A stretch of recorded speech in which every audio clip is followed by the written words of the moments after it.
How to survive Regan IB. What's so bad anyhow?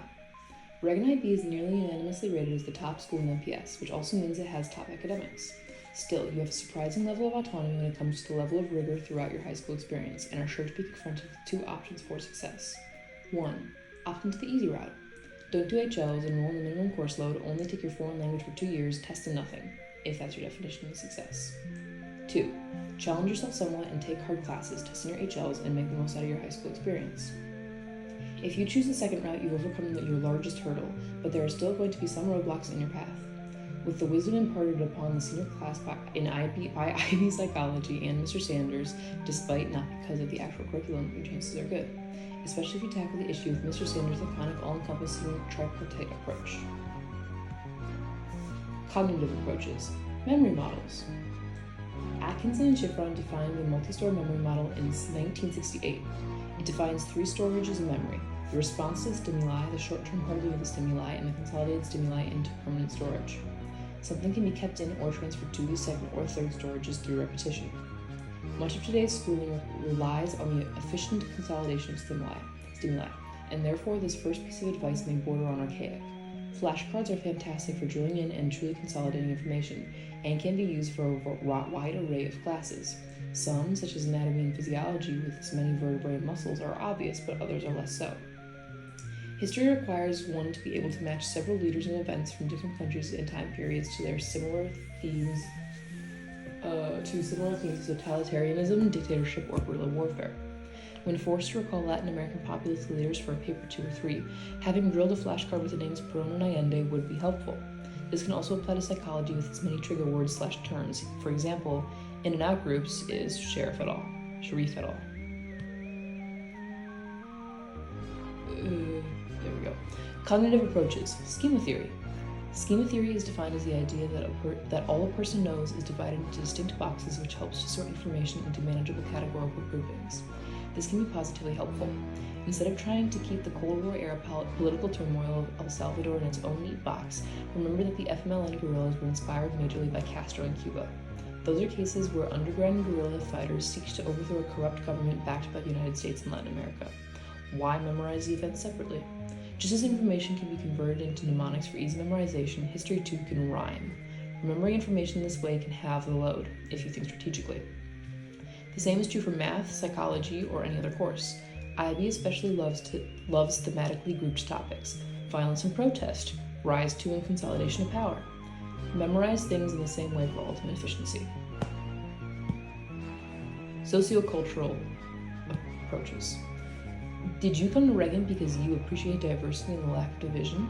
Do you believe that arbitrary borders between people are ridiculous and plan not to engage in this behavior? Then prepare for failure. It is not the students here who form the most dangerous and exclusionary cliques, but instead the fear-mongering administrators. They cannot merely be avoided, as they have cleverly seeped their way into many of the most joyous aspects of the high school experience. Want to buy a ticket to prom? Want to buy a ticket to a dance? And possibly, more importantly, actually be allowed to enter the venue? Many of these aspirations are dependent upon the goodwill and whims of evil administrators. This super very fun dynamic is a result of their voluntary outgrouping of all who are not evil and vindictive. As Sharif and his gaggle of 12-year-old boys told us, the very best way to combat discriminatory outgroup dynamics is to work towards a common goal. Are you trying in vain to buy prom tickets for the 4th time as the evil administrator thwarts your every attempt? Remind her that you are on the same team. We both want very badly never to speak to each other again. Just sell me these overpriced guest tickets and that can be reality. As of May this year, the tactic works.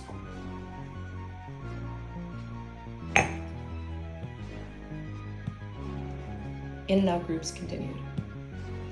The same fate of administrator victimization does not only befall current high schoolers, but also those who attended their prom decades ago and have returned to the front lines of secondary education out of the goodness of their hearts.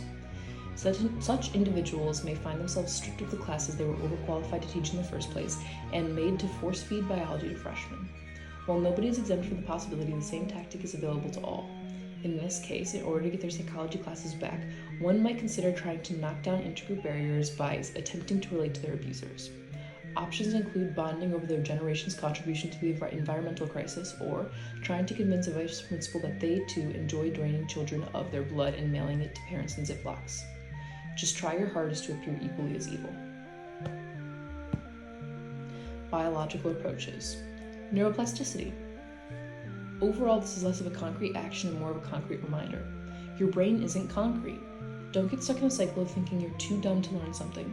Remember that it is ideal to be challenged in school and that you are capable of mastering topics you aren't inherently talented with. Neuroplasticity allows for the constant addition and pruning of neurons. Sometimes the only limit to what you can improve upon and learn is what you construct. To make things personal, I have always struggled deeply with math. A Montessori education meant I was never properly taught. A lax middle school algebra teacher meant I was never forced to learn, and therefore I found myself in the dumb kids math class in freshman year. With all that said, 4 years of rigorous IB math education has led me to developing an aptitude for a topic that used to seem impossible. And now my plan to major is engineering. Neuroplasticity means you are not limited to what you currently are, but the only way to adapt is to stretch the plastic. And a kid who's bad at math isn't crazy for trying to become an engineer, right? Sleep. I've been told that Reagan IB is a rigorous high school, and that those who attend such a place are also try having hobbies as social life and downtime often sacrifice sleep. This is secondhand information, but it seems legit. Biologically, though, this is a terrible choice.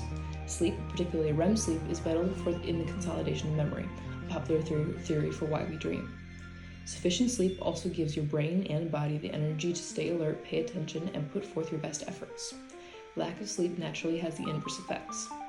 Already, good habits require constant daily maintenance and willpower. Why sabotage yourself from the get-go? Generally, it seems smart to make being smart as easy as possible. Prioritize sleep. Sanders doesn't care if you turn your project in late, I swear. He's totally in the habit of being lax and grading 2 times late ERQs. Mr. Sander, it's not too late, please give me an MI. My time at Reagan. I am very fortunate to have spent the last 4 years at Reagan, and I think that any student is. Hopefully, with some foresight and planning, whoever comes next can be prepared, responsible, and do far better than me. Mr. Sanders, thank you for the last 2 years. By far, you are the smartest man with the most interesting class in the building. Try the draining kids of their blood tactic. Thank you.